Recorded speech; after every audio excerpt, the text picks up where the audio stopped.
Good evening and welcome to another episode of VTV.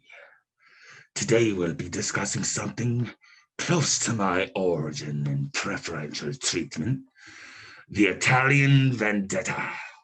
But what was the Vendetta? The Vendetta was a system of dispensing justice with acts of violence that would bring death, dismemberment, and the thirst of blood into the Italian society. Vendettas were singular, random acts of violence, excluding women and children. It was an automatic response to an injury or insult and was defined by honor. Yes, honor is an interesting thing in the Italian society. It was a currency. It prevented and enabled every function that you could do. To lose it was worse fate than death itself. Rather than the notion of not taking someone's life or taking your brother's or your father's life, you would indubitably risk yours in the effort to keep your family honor. And things were rather bloody and interesting in that regard, yes. But the interesting thing about vendettas is that the techniques, tactics, and metaphors were all transferred by hunting animals and the butchery of pigs. Yes, stalking your prey through the night, tracking it day by day to come upon it and smash it into pieces with your cleaver, knife, and sword and lance, and bodies chopped up pieces upon the floor, laying a mess. A rather delightful experience, if you ask me, but vengeance is a universal to humanity. As we see punishable by sins of nature by God, we will punish man by nature of man. As so below as it is above, I say. Well, that natural transfer from God's obligation to man's obligation entered into the war of war. Or should I say, entered into the realm of war. You see, all war is a retribution or a revenge or a vengeance upon that has been done to the union, state, or individual in sense. So, yes, it transferred quite nicely. And vengeance gave troops somewhat of an inspiration. They would fight more for comrades lost in battle or banterfolds lost or faults. And now, as the war became more of Italian society became more like war. Not only cities and states were feuding, but families and individuals and sections of groups as well. Family names and kinships ran deep. They did not care much for outsiders, and anyone outside of the family was less than ye. Although situations do call for outside assistance, and we must call on the less thans to help us with less frivolous matters so that our hands do not get so much blood on them. Yes, we should rather have the less thans do that for us. So, groups of individuals, interclanman alliances would form. These groups were called factions. Factions were responsible for security, experiences of the house, but more, of course, vendetta killings. Such a wonderful example of these things is found in the city of Udine in Friuli, the carnival of 1511. What a bloody experience, yes. Two families have been feuding for years, the San Ferdinand and the Del Torre house, coming to a collide when the San Ferdinand militia came back from a hunt of German troops that they could not find. They entered the town angry and hungry and tired and saw a Nicoletto del Torre painting a fountain in Savognan territory. The beatdown turned into a scuffle, the scuffle turned into a crowd, and the crowd turned to a mob, and they called to arms. Peasants in the San Ferdinand militia destroyed the houses of Del Torre, ripping people from their houses, cutting them into pieces, left their bodies on the ground to bleed into the streets. Others were hanged and left in windows to be mockered of as they put on their clothes and ran around saying, "I'm the king of the castle, I'm the king of the castle, look at me, look at me." Such death and destruction. Yes, it was said that one was chopped off and fed to dogs. Yes, for that was a common theme with vendetta killings. It was not only to kill your opponent, but to mutilate him, to reduce him to a form less than human, befitting the hunt, what more or less than a dog.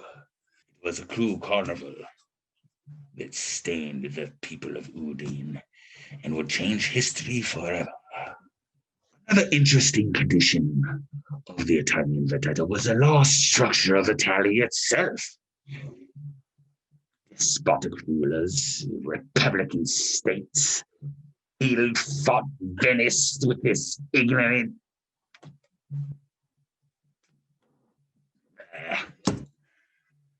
let me tell you something about Venice. Venice found it very good to minimize and pacify vendettas into their city walls by ritual practices of putting St. Mary and Peter and Thomas and Paul all across the towns in hot zones of violence,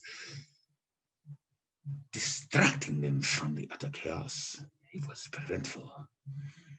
They also prevented outside familiar people from gathering at banquets.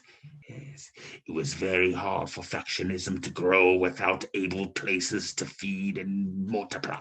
Another thing of Venice was that they did not use a in-house penal system, for they liked to exile. To be exiled was to be able to never return to the land you were born from. All this did was dispel bandits to the countrysides of Tuscany to pillage and loot further. Which brings us to Florence. It was Machiavelli that said there was no other place full of life, full of love, full of hate, and full of the desire for revenge. Florence was a breeding ground for vendetta-like experiences because of the hostility, the corruption, the competition of space, breath, air, resources, political advancement. Which brings us to the kingpins of Florence, the Medicis. It was on April Sunday. Leonardo and his brother Giuliano went to Mass. Little to be known that the Pazzi brothers had conspired against them to murder them and take what was theirs. Their plot was foiled, only killing Giuliano, for Leonardo was able to escape.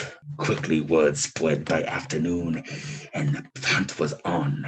Conspirators were captured and hanged, and within hours it was said that more than 8 of them were hanged outside of the walls of the cathedral. By mid-afternoon, they had turned the circus square into an execution center, leaving bodies dismembered and bleeding in the streets.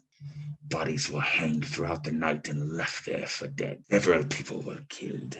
Over the course of the next 4 days, 120 people would be killed in all various forms and fashions.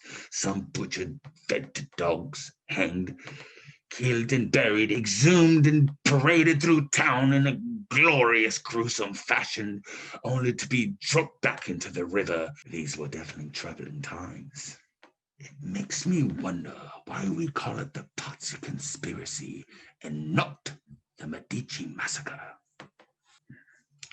Rather interesting thought. Before I leave my illustrious ramblings and move on to more meaningful experiences, I shall leave you with this. The very same things that brought the vendetta to be were the same things that brought it out of existence. The amount of spontaneous killings began to be too much for the Italian society to bear. As aristocracy gained prominence, they found ways to settle their arguments without killing. It was a rather experiencing time, yes. The advent of humanism brought great advances. The Book of Manners of Children from Erasmus, Castiglion's here, as well as others,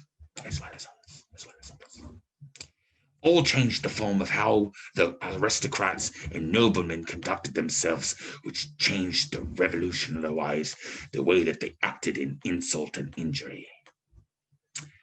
Finally, the crescendo was in 1560 when the duel was introduced as a means for noblemen and gentlemen to solve disputes.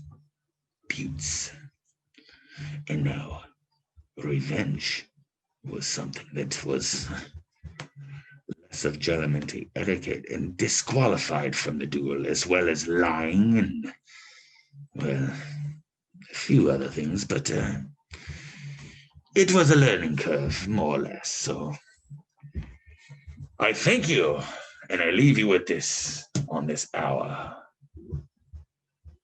Holy smokes, it's been a long time. Thank you.